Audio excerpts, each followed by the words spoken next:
Samuel chapter 18. After David had finished talking with Saul, Jonathan became one in spirit with David, and he loved him as himself. From that day Saul kept David with him and did not let him return home to his family. And Jonathan made a covenant with David because he loved him as himself.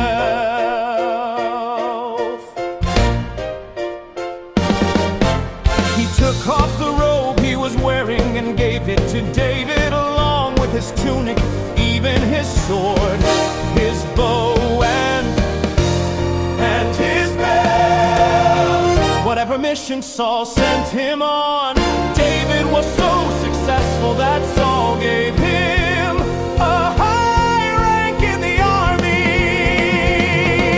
This pleased all the troops and Saul's officers as well. When the men were returning home after David had killed the Philistine, the women came out from all the towns of Israel to meet King Saul with singing and dancing, with joyful songs and with timbrels and lyres. As they danced they sang, Saul has slain his thousands and David his tens of thousands. Saul was very angry. This refrain displeased him greatly. They have credited David with tens of thousands, he thought, but me with only thousands.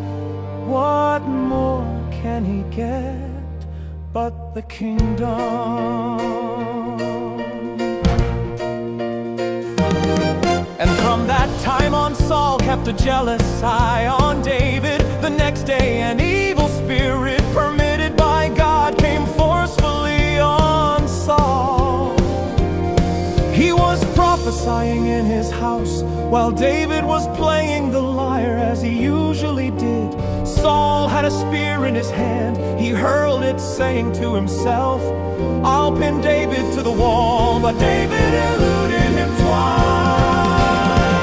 Saul was afraid of David because the Lord was with David, but had departed from Saul. So he sent David away from him and gave him command over 1,000 men. And David led the troops in their campaigns.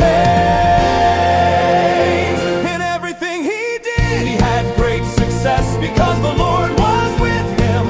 When Saul saw how successful he was afraid of him. But all Israel and Judah loved David because he led them in their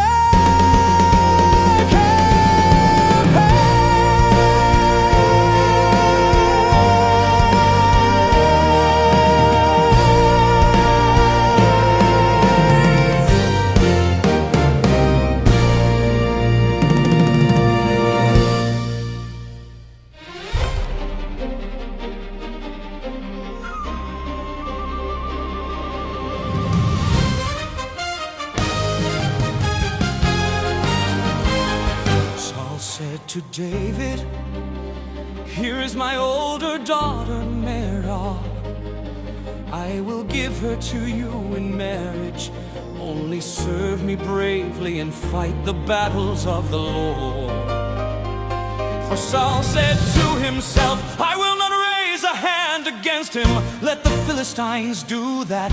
But David said to Saul, who am I and what is my family, or my clan in Israel, that I should become the king's son-in-law? So when the time came for Merab, Saul's daughter, to be given to David,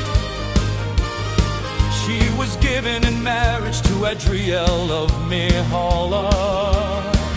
Now Saul's daughter Michal loved David, and when they told Saul about it, he was pleased. I will give her to him, he thought, so that she may be a snare to him, and so that the hand of the Philistines may be against him. So Saul said to David, now you have a second opportunity to become my son-in-law.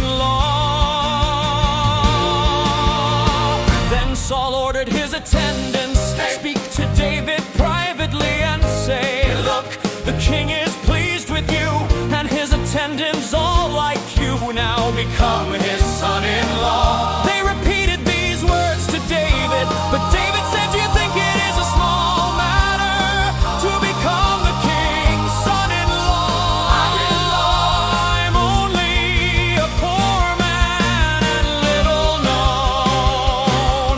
When Saul's servants told him what, Saul replied, say to David, the king wants no other price for the bride than 100 Philistine foreskins to take revenge on his enemies. Saul's plan was to have David fall by the hands of the Philistines. When the attendants told David these things, he was pleased to become the king's son-in-law.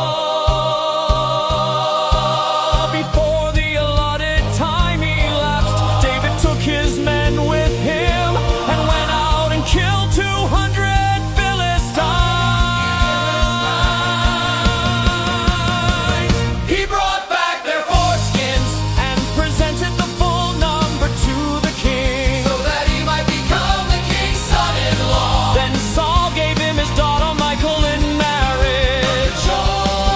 When Saul realized that the Lord was with David and that his daughter Michal loved David, Saul became still more afraid of him, and he remembered